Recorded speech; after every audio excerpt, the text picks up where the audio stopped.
Hey everybody, it's Dan Fredenberg here, and I want to dedicate this episode of Chance Encounters, even though it's with Nick Lamanga, who's the host of the A Game podcast. He has like 150 interviews under his belt, and we've appeared on each other's shows before. I'd like to dedicate this to Lauren Cadilac, my new bestie, my new pal that I just met this week. She defined, this is why I'm dedicating it to her. She defined arrogance as white male level confidence.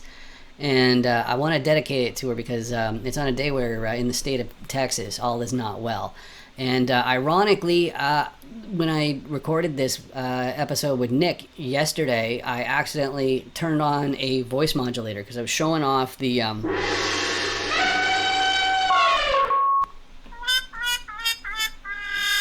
sound effects. And then what happened was I hit the button to switch over, but it also had a voice modulator that they call Man to Woman 2.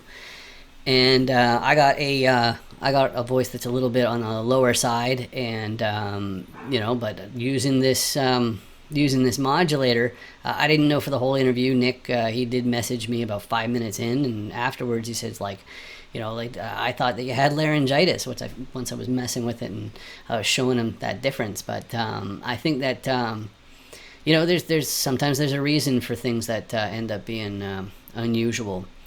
So I just wanted to emphasize that because when I was just taking a look at the footage, and there are a lot of things occurred to me. It's also the good news is that I got a voice that's on the lower side, but that can actually be learned. You can learn to resonate your voice in a different spot in your mouth. So if you're normally very low sounding, you can actually change it to a higher sound. It's all you have to do is practice and learn how to resonate in the different spots of your mouth. And if you're a linguist, you get to learn how to do that. So, when I was watching it, I was just basically thinking, it's okay, if I were a stranger and I were listening to somebody like that, it's when you watch it, you can hear this voice with the modulator on to make me sound more like a woman. And But what you'll see it paired with is not only white male level confidence, thanks again, Lauren Cadillac, but also straight, successful white male confidence with this voice modulator on. So it's just something to think about, but this doesn't represent anything that Nick has to say, but I think it was an important thing to mention. Anyway, enjoy this choice encounter. Adios.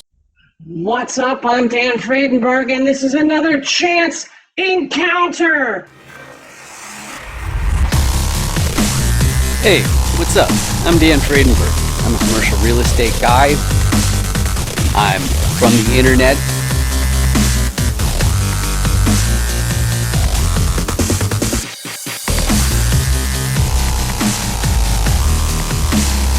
Power line for this is kind of close. What's up again? This is Dan Fredenberg.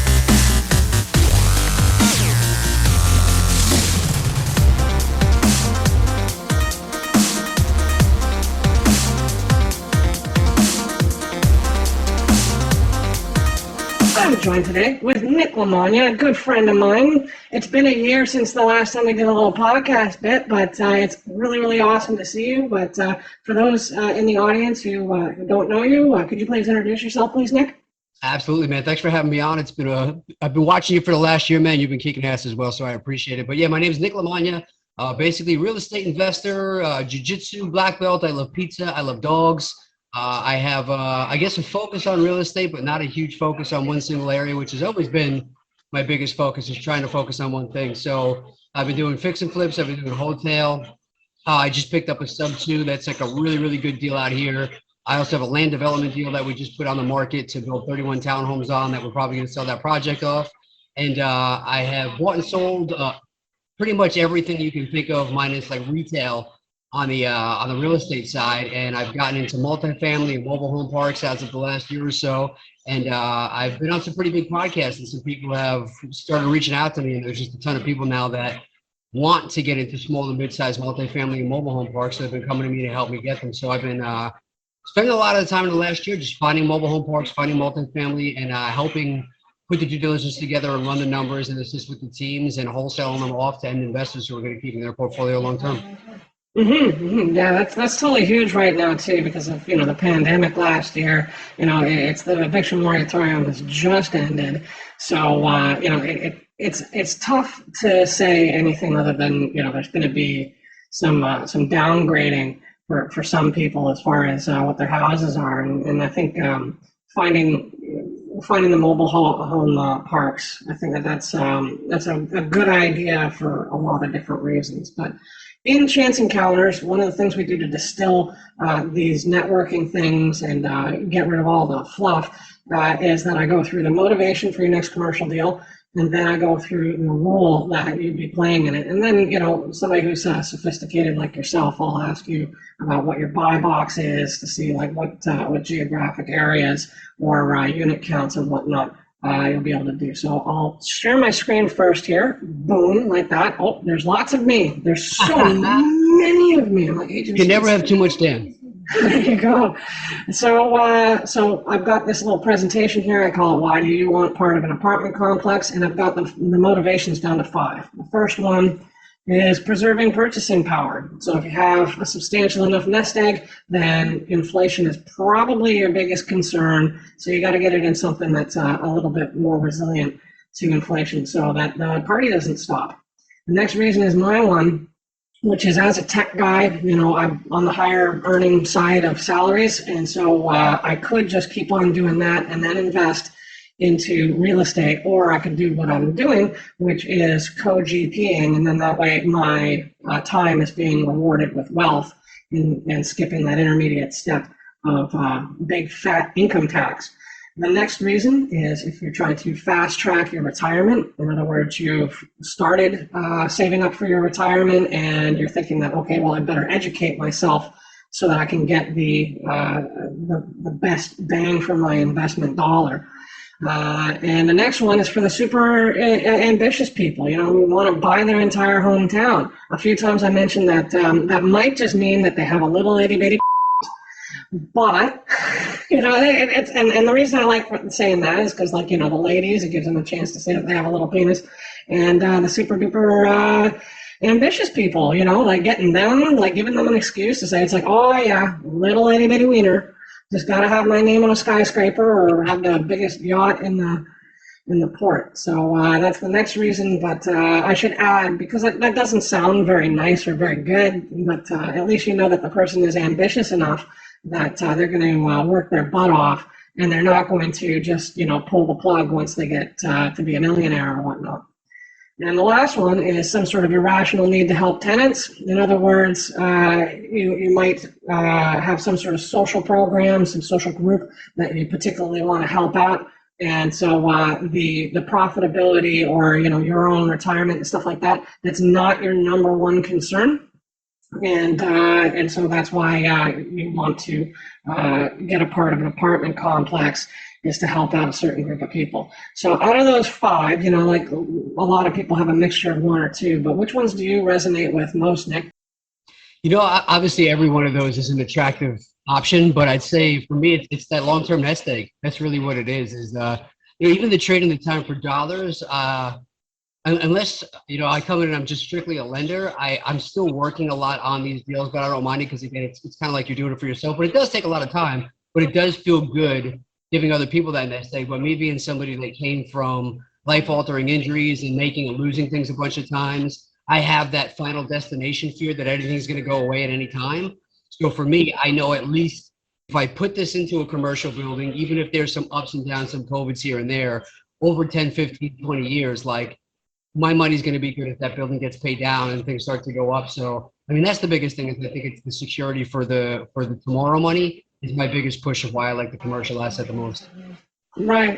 And you're not going to be blowing it all on like Ferraris or Lambos and stuff like that. It'll be nice if it's practical, but like it's not something where like you're sitting there up all night every night going, oh, I'm going to get that Lambo, right? It's just like, yeah, it's good to have moderation in all things. But the next segment. Sorry, what's that? I've never been a stuff guy. Stuff. Yeah. Oh, yeah. You're a minimalist. That makes sense. If you get cracked in the head a few times, you start to realize it's like, wait a second, my stuff didn't help me at all in that situation. That's good stuff. So the next segment is going through my die, my Dan Does Deal die, and it goes through the 6 different roles in an apartment complex deal. So I usually start by explaining what a repositioner is. The camera that you can actually read it on. And so a repositioner, you have to have strong underwriting skills. You're looking at a bunch of properties and you're finding what can we reposition, what can we position differently from how it is right now and have a little bit of extra upside. So that's what a repositioner is. But if you are remote based like me, I'm on the internet, I'm from the internet, you're going to need somebody else to run the joint, which is the operations guy. I got the Benjamins going down the toilet there, just to emphasize the fact that, it all counts. It all counts. And also, marketing, making sure that the vacancy is low, bookkeeping, these are all very valid roles in a GP position. So operations is the second one.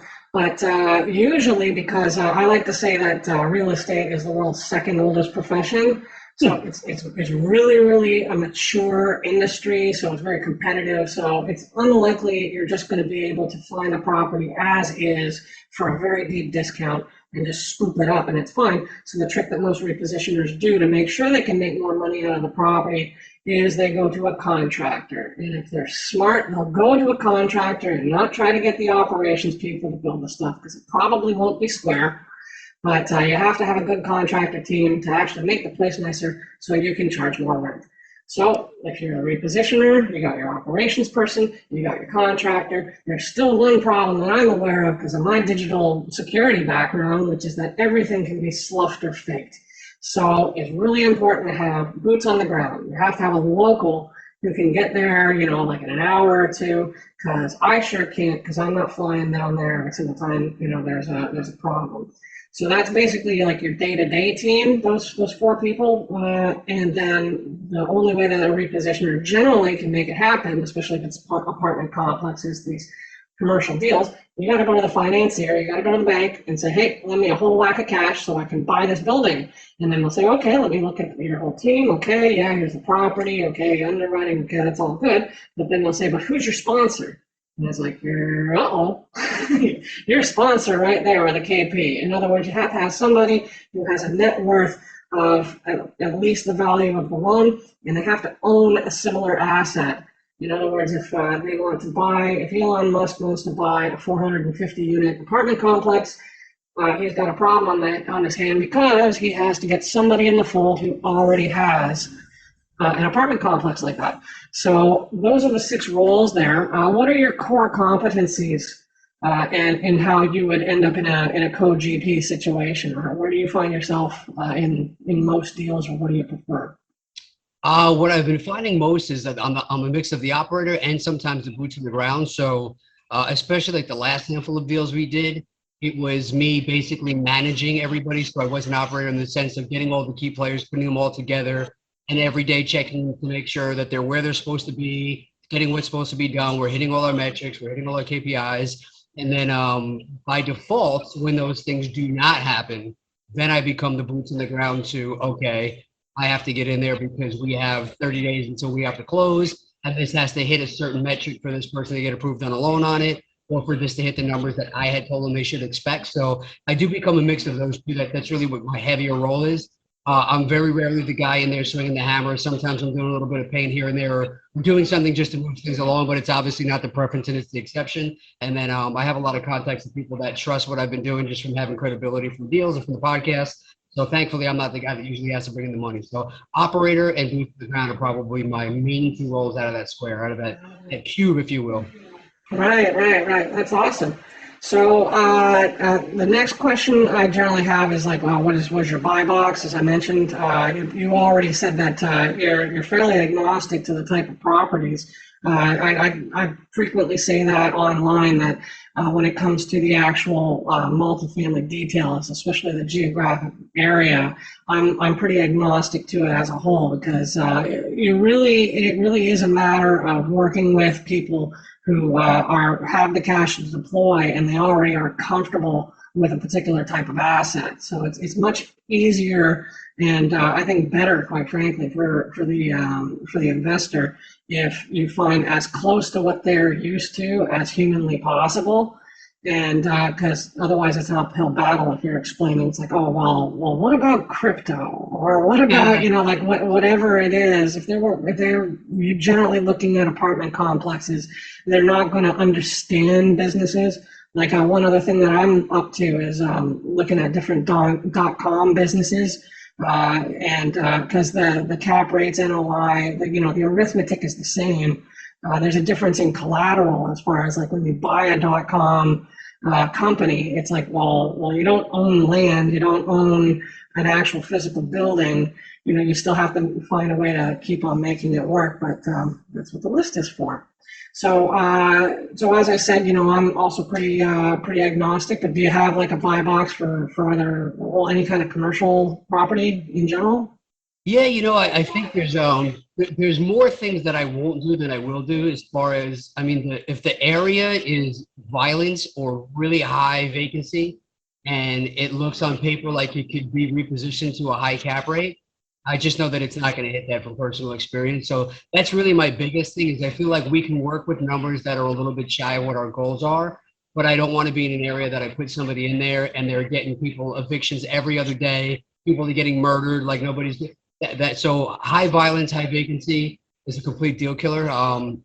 But as far as the other stuff, a lot of it is just looking at the person specific. So it's like you said, I have people that want stuff that's stabilized and they're totally fine. They're doing a 1031. If they can get something at a 5.5 cap that looks pretty, they're happy because they just don't want to touch or do anything. And then I have other people that, they're looking at what their finances are. So if they're getting like a 5.5 cap, they want a delta of 3, so they want to get at least at an 8.5 cap after it's stabilized. So most of the other stuff, like you said, it's case by case, and I'm pretty agnostic about it. But the one thing that's a deal killer for me is like bad, violent areas I will not go into.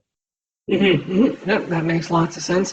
And as far as getting a hold of you, getting in touch with you, we ended up meeting through Tim Brotz's group. I've seen more activity from you on Facebook and also on LinkedIn. We did Yona's challenge together, and that was totally awesome, right?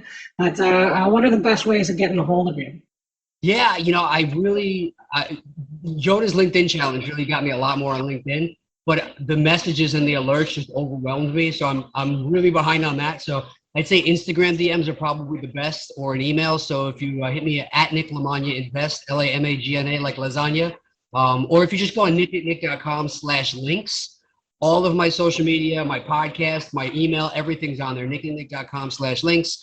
And if you want a free checklist, nickandnick.com/biggerpockets are really the best ways to connect with me on everything. Go get you there.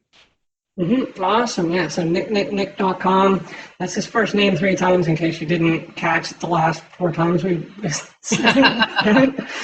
But so that's the best way to get a hold of you. And then the other thing that I get people to do in general is you get bonus points for referring to the rules in the die or something like that. Is I get people to describe the perfect person that you can help in real estate more than anybody else. And then I also point out but you can't break the SEC rules. That's the only rule. And if you do, then I just edit it out. And I think there's less of a risk for you doing that since you're an experienced podcaster, but it's worth mentioning. So, but could you please describe the perfect person for you to help? Yeah, I'd say right now my avatar is really people that either already have some single family homes and are looking to scale into smaller commercial deals, whether it be multi-units or multi-family.